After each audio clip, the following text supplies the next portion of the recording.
अस्सलाम वालेकुम वरहमतुल्लाह। प्यारे अजीज साथियों, उम्मीद है कि आप सब खैरियत से होंगे। आज की इस वीडियो में मैं तबलीगी जमात को लेकर एक बहुत बड़ा खुलासा करने वाला हूँ।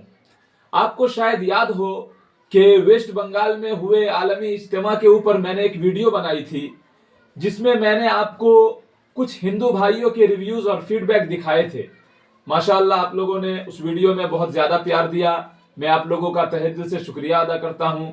अगर आपने वो वीडियो नहीं देखी तो मैंने डिस्क्रिप्शन में लिंक दे दिया है, आप वहां से जाकर देख सकते हैं। और मैंने उस इज्तिमा पर एक छोटा सा टूर ब्लॉग भी बनाया है। अगर आपने नहीं देखा तो उसका लिंक भी मैंने डिस्क्रिप्शन में दे रखा है, आप वहां से देख सकते हैं। और अगर आप मुझे फेसबुक से देख रहे हैं तो आप मेरे यूट्यूब चैनल सरफराजिस्तान पर जाकर वीडियोस देख सकते हैं। बहरहाल, तो उस वीडियो पे मुझे 2 कमेंट आए, जिसे पढ़ने के बाद मुझे ऐसा महसूस हुआ कि इस कमेंट का रिप्लाई मुझे देना चाहिए। कमेंट का स्क्रीनशॉट आपको स्क्रीन पर दिख रहा होगा। ये अदनान आदिल बोल के कोई भाई साहब हैं। सबसे पहले तो आप ये जान ले कि इस वीडियो को बनाने का मकसद किसी को जलील करना नहीं है। इस वीडियो को बनाने का मकसद मेरी और आपकी इस्लाह है। तो भाई साहब लिखते हैं कि सिर्फ 3 दिन के लिए 500 एकड़ पर कितना पैसा बर्बाद हो रहा है। क्या इस 3 दिन के बाद ये 25 लाख को जमा करने वाले इनके रोजगार, मुस्तकबिल, फ्यूचर की फिक्र करते हैं? क्या इनके रोजगार का कोई प्रोग्राम पैकेज बनाते हैं? क्या इन 25 लाख की पढ़ाई, एजुकेशन, जॉब्स का कोई प्रोग्राम पैकेज बनाते हैं? क्या इन 25 लाख की legal right, security, protection, development, reservation का कोई पैकेज बनाते हैं?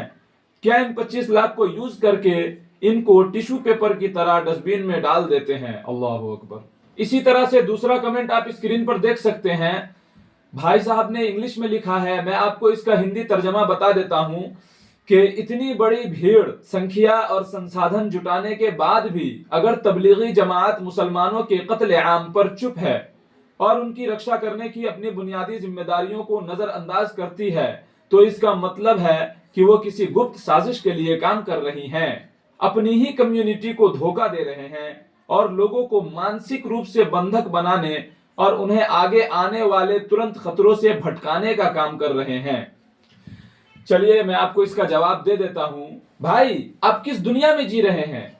आप सोनार की दुकान पे जाके सब्जियां तलाश कर रहे हैं, लिहाजा सोने की दुकान पे नींबू मिर्ची तलाश करने का कोई फायदा नहीं। मैं आज आपके सारे डाउट्स क्लियर कर दूंगा। सबसे पहला पॉइंट कि 3 दिन के लिए कितना पैसा बर्बाद हो रहा है, तो मैं आपको बता दूं कि ये तबलीगी जमात कोई गवर्नमेंट प्रोजेक्ट नहीं, इसमें कोई सरकारी फंडिंग या फिर टैक्स वगैरह का पैसा नहीं लगता। सारा का सारा काम लोगों के डोनेशन से चलता है। और इस्लाम भी क्लियर कहता है कि दीन में कोई जबरदस्ती नहीं है। अगर आप चाहें तो ये पैसा एजुकेशन में डोनेट कर दें, और अगर आप चाहें तो ये पैसा किसी हॉस्पिटल या फिर एनजीओ में डोनेट कर दें, और अगर आप चाहें तो ये पैसा दीन के काम में और अल्लाह के रास्ते में डोनेट कर दें। और डोनेशन कहाँ करनी है, ये डोनर की मर्जी है, देने वाले की मर्जी है और उसका हक है। ये मेरी और आपकी मर्जी से नहीं होगा। और क्या आप नहीं देखते कि लोग अपनी शादियों में कितने पैसे खर्च करते हैं?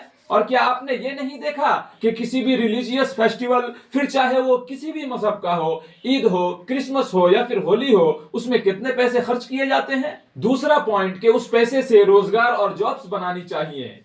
तो अब आप ये सोचें कि आप अपना पैसा अपनी मर्जी से किसी हॉस्पिटल में डोनेट करते हैं और उसके बाद आप ये शिकवा करें कि हमारा पैसा एजुकेशन सिस्टम में नहीं लगा, या फिर हमारा पैसा गरीबों को खाना खिलाने में नहीं लगा, और हमारा पैसा किसी मंदिर बनाने या फिर मस्जिद की तामीर करने में नहीं लगा। तो ये तो रॉन्ग है ना। तो अब जब जमात वालों का काम दीन तक ही महदूद है, तो फिर आपका डोनेट किया हुआ पैसा दीन के काम में ही लगाया जाएगा, न कि किसी रोजगार और जॉब्स वगैरह में। और वैसे भी ये एजुकेशन, जॉब्स और रोजगार वगैरह ये गवर्नमेंट और स्टेट की जिम्मेदारी है। अब तीसरा पॉइंट, मुसलमानों के कत्ले आम पर खामोशी। तो मैं आपको बता दूं कि तबलीगी जमात के फाउंडर मौलाना इलियास रहमतुल्लाह अलैह ने साफ तौर पर, वाज़ेह तौर पर यह कह दिया कि दावत को सियासत में घुसाया जाता है तो दावत खत्म हो जाती है। اور مسلمانوں کے قتل عام پر رنج و غم اور دعا کرنا اور اپنی استطاعت کے مطابق آواز اٹھانا ہر مسلمان کی ذمہ داری ہے۔ اور ہسٹری میں یہاں تک دیکھا گیا کہ بہت سی ریلیجیس موومنٹ پالیٹکس میں پھنس کر برباد ہو گئی۔ اسی لیے تبلیغی جماعت کا یہ پرنسپل ہے کہ نو پالیٹکس، نو پروٹیسٹ اور نو پاور اسٹرگل۔ یہ ایک سوچا سمجھا ہوا ڈیسیژن ہے۔ اور چوتھا پوائنٹ، یہ لیگل رائٹس، سیکیورٹی، پروٹیکشن، یہ تبلیغی جماعت والوں کا کام ہی نہیں۔ تبلیغی جماعت نے کبھی یہ دعویٰ نہیں کیا کہ یہ کوئی سیاسی یا پھر حفاظتی تنظیم ہے۔ شروع سے ہی یہ لوگوں کی اصلاح، دعوت اور لوگوں کے دلوں میں دین کی محبت زندہ کرنے کا کام کرتی آ رہی ہے، اور اس کا دائرہ بھی یہیں تک محدود ہے۔ لہٰذا سوال یہ نہیں ہونا چاہیے کہ تبلیغی جماعت یہ کیوں نہیں کر رہی، بلکہ سوال یہ ہونا چاہیے کہ گورنمنٹ اپنی ذمہ داریوں کو ٹھیک سے نبھا رہی ہے یا پھر نہیں۔ اور پانچواں point, mentally hostage, brain washing اور مانسک روپ سے لوگوں کو بندک بنانے کا جو معاملہ ہے، یہ سراسر بنا کسی پروف کے الزام تھوپنا ہے، اور اس کا کوئی بھی ٹھوس ایویڈنس نہیں۔ تبلیغی جماعت سے جڑے لوگ جابز بھی کرتے ہیں، بزنس بھی چلاتے ہیں، پڑھائی بھی کرتے ہیں، ووٹ بھی ڈالتے ہیں اور فیملی لائف بھی جیتے ہیں۔ تو میرے حساب سے جو گروپ ہتھیار نہیں اٹھاتا، اور جو گروپ پولیٹیکل پاور نہیں مانگتا، اور جو گروپ لوگوں کی اکانومی کو کنٹرول نہیں کرتا، اس کے بارے میں مینٹلی ہاسٹیج کہنا یا پھر یہ کہنا کہ یہ گروپ برین واش کرتا ہے یا پھر لوگوں کو مانسک روپ سے بندھک بناتا ہے، یہ لاجیکلی غلط ہے۔ یہ سراسر کسی کا الزام کسی کے سر تھوپنا ہے۔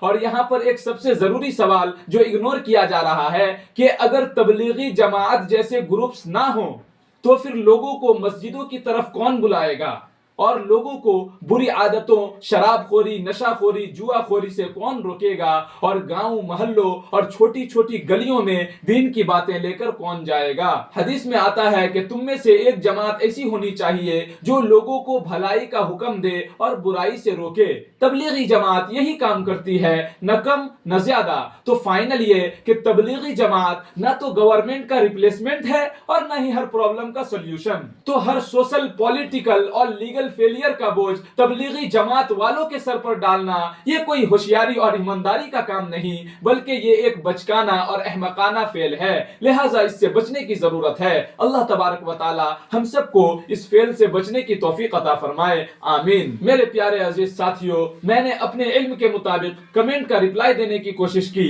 مگر آپ اپنی رائے کمنٹ میں ضرور بتا کر جانا، اور ویڈیو اچھی لگی ہو تو ویڈیو کو لائک کر دینا اور شیئر ضرور کرنا۔ ہو سکتا ہے کہ میری اور آپ کی محنت سے کسی کی بدگمانی ختم ہو جائے۔